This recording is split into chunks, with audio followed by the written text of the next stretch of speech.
Selamünaleyküm. Herkesin günü hayrola. Hatice ile Dikişe Daire hoş geldiniz.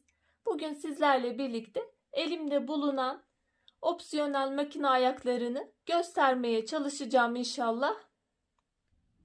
Anlatmaya başlamadan önce kanalıma ücretsiz bir şekilde abone olup yandaki zili de aktif hale getirirseniz yüklediğim tüm videolardan haberdar olabilirsiniz. Videolarımı da beğenerek bana da destekte bulunabilirsiniz. Ayrıca Instagram'dan Hatice ile hesabından da takip edebilirsiniz. Oradan da isteklerinizi ulaştırabilirsiniz. Elimizden geldiği kadar yardımcı olmaya çalışıyoruz. Şöyle benim elimde olan ayakları göstermeye başlayalım. Baskı ayaklarını anlatmadan önce şöyle, bu ayaklar bizim makinamıza uygun mudur? Herhangi bir model veriyorlar. Bu bizim makinamıza uygun mudur diye çok sorular geliyor. Onları da cevaplamak istiyorum. Bu ayaklar tüm ev tipi makinalarına uygundur. Burada fark şurada tutucularıdır. Şöyle şuradaki vidayı ben biraz gevşettim, kolay olsun çıksın diye. Bu makinede de aynı şekilde.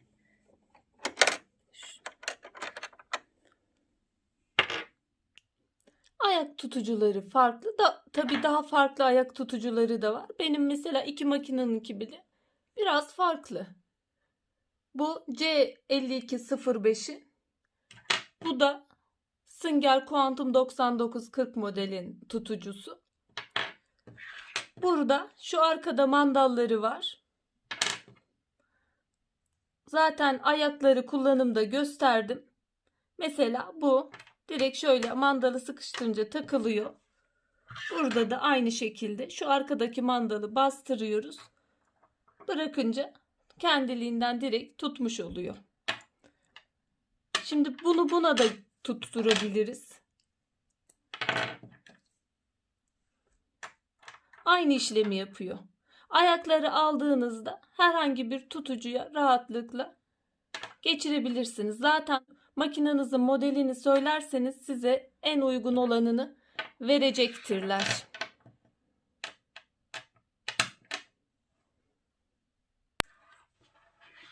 Normal baskı ayaklarıyla başlayalım.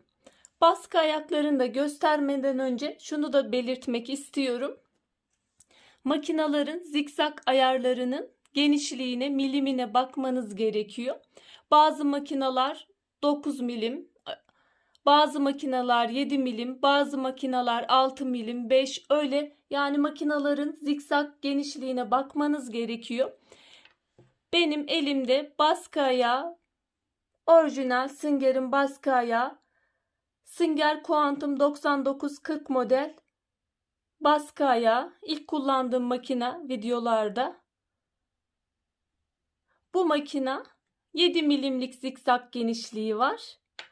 Bu da şu an kullandığım Singer 5205 C5205 makinenin baskı ayağı. Ama ben o makinede de bunu kullanıyorum. Burada dikkat edilmesi gereken bir husus var. Onu da belirtmek istiyorum.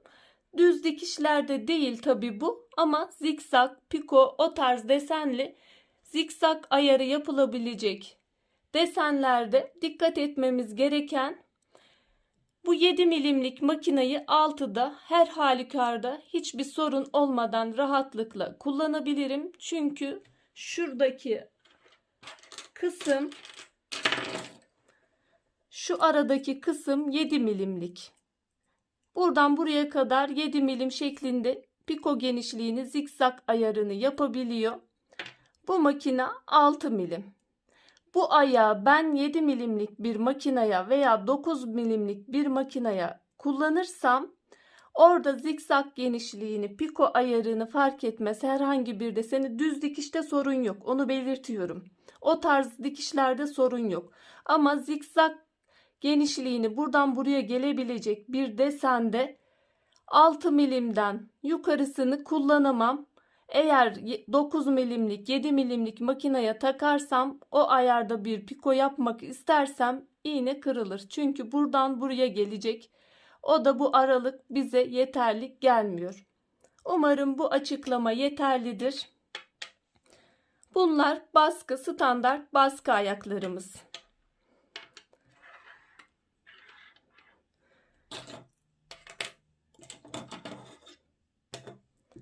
Şöyle elimde 3 tane ilik açma ayaklarımız var.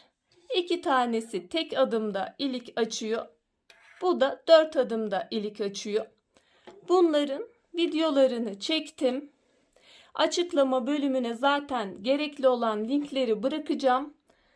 Arzu eden arkadaşlar oradan bakabilir. Makineye de nasıl yerleştiriliyor onları da bakabilirsiniz.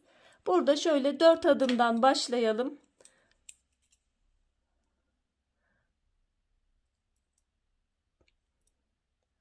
Ayak bu şekilde. Burada ilik açma yerlerini kendimiz belirliyoruz. Makina bu işlemi yapmıyor. 4 adımda detaylı bir videom var. Ona da bakabilirsiniz. Bu benim Singer Quantum 9940 modelle birlikte gelmişti makinamın kendi ayağı. Bu tek adımda açıyor. Bunların ikisi de tek adımda ilik açıyor. Bunların bir farkları var. Yastık dikimi videom vardı düğmeli. Orada ikisinin farkını anlatmıştım. Açıklama bölümüne onu da bırakırım. Oradan bakabilirsiniz. Burada desenimizi seçiyoruz. Şuraya düğmeyi yerleştiriyoruz. Şu an düğme elimde yok. Şunu düğme sayıyorum. Yerleştiriyorum. Zaten detaylı videom var. Oradan bakabilirsiniz. Burada kendi iliği düğmeye göre ayarlayıp açıyor. Bunda fark, her ilik açtıktan sonra deseni yenilememiz gerekiyor. Zaten videoda detaylı anlattım. Burada ise üstten makineden bir çıkıntı, ilik açma aparatını sabitlemek için bir çıkıntı oluyor. O çıkıntıyı indirdikten sonra şöyle arkaya doğru itiyoruz. Orada fark oydu. Ben bunu çok kullanamadım henüz. Ama buna daha çok aşinayım. Daha benim için kolay. Diğer ayaklara geçebiliriz. Elimde her iki makinamın da gizli dikiş ayakları var. Bunun da işlevini anlattım.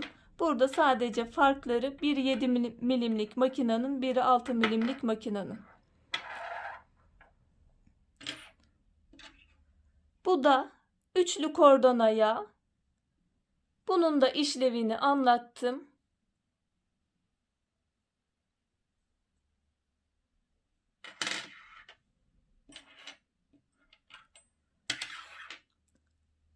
Bunlar da sürfüle, yani overlock görevi yapıyoruz makinede. Zikzak ayarıyla kenar temizlemelerini yapıyoruz. Bu ayağa gerek var mı? Yani sade kullanımını gösterdim. Normalde hepsini baskı ayağıyla yapıyorum. Kullanmak isteyen arkadaşlar alabilir. Makinesinde olanlar da kullanabilir. Bazı ayaklar normalde gerekli mi derseniz gerekli olmayabilir. Ben genellikle hep baskı ayağıyla çoğu işlemi yapıyorum. Kenar temizlemek için kullanılan her iki makinenin ayakları. Bu da açık parmak aplike ayağı. Bu ayağı normal bu işlevi şu baskı ayağıyla da yapabiliriz ama bu ayağın kolaylığı var. Önü açık olduğu için yaptığımız sarma işlemlerini rahatlıkla görebiliyoruz. Tercih edilebilir, kolaylık sağlıyor. Daha düz bir işlem, daha güzel bir temiz iş çıkarabiliriz bununla. Ben bununla da yapıyorum. Yoksa normal baskı ayağıyla da yapabilirsiniz. Ama bu kolaylık sağlıyor.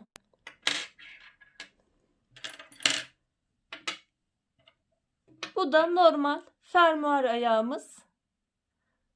Her iki tarafı kullanılabilen, sağlı sollu kullanabilen fermuar ayaklarımız. Her iki makinamınki de elimde mevcut. Makinayla birlikte geldi benim ayaklar. Bu da kıvırma ayağı. Bunu tercih edebilirsiniz. Küçük kenar kıvırmalarında verevli kesimler katlanmakta zor olur. Katlanılmasında bunu küçük bir kıvırma yapabilirsiniz. Zikzak ayarıyla da dikiş ayarıyla da kullanabilirsiniz. Bunun da işlevini gösterdim ama başka bir videoda daha geniş çaplı bir video çekmek istiyorum. Aplike ayağını da göstereceğim. Bu da örme nakış ayağı, aplike ayağı da ama bunda zikzak ayarı kullanılmıyor. Normal dikiş şeklinde yapabilirsiniz aplikelerinizi. Örme nakış ayağı. Burada saten ayağımız var. Şöyle göstereyim daha net.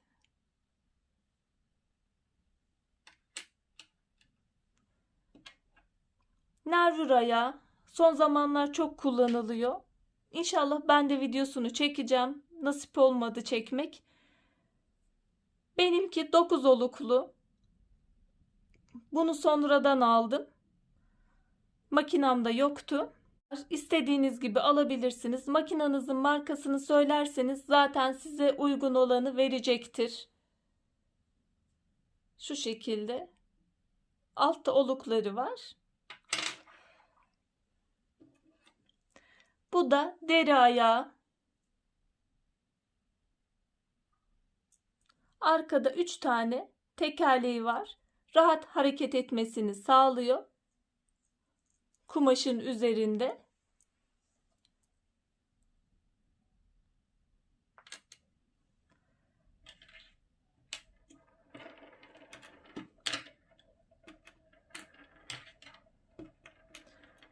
Bu da düğme ayaklarımız. Bunların işlevini gösterdim. Nasıl kullanılıyor?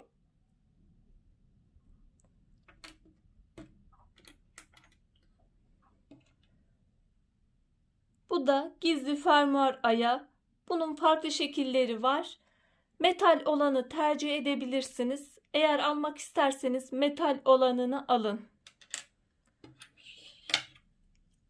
Vida açma aparatlarımız. Tornavida. Bununla da açabiliyoruz. Bunun açamadığı yerler kısa bölüm oluyor. Bu boyda yetmiyor. Bu aparatla açıyoruz. Genelde bütün makinalarda var.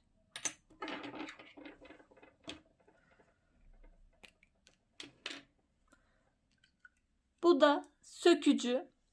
Yanlış yaptığımız işi, sökmek istediğimiz herhangi bir yeri çok kullanışlı. Hatta sık sarmaları dahi rahatlıkla dantelinizi kesmeden sökebilirsiniz. Yoksa mutlaka tercih edin. Benim elimde 2 tane var. Biri fırça özelliği var ve sökücü. Bu da makara pimi. Makaramızı üstten takarak kullanabiliriz. Ayrıca bir de ölçülü kılavuz ayağımız var. Ölçülü dikiş kullanmak için kullanılabilir. Umarım faydalı bir video olmuştur. Elimden geldiği kadar, dilimin döndüğü kadar elimde bulunanları anlatmaya çalıştım. Bazı ayaklar gerekli mi derseniz bilemiyorum, kendiniz bilebilirsiniz. Ben bazen baskı ayağıyla da birçok ayağın işlevini yerine getirebiliyorum. Bazıları şart, kesinlikle alınması gerekiyor. Tercih size kalmış. Herkese hayırlı günler diliyorum. Allah'a emanet olun. Hoşça kalın. Sağlıcakla kalın.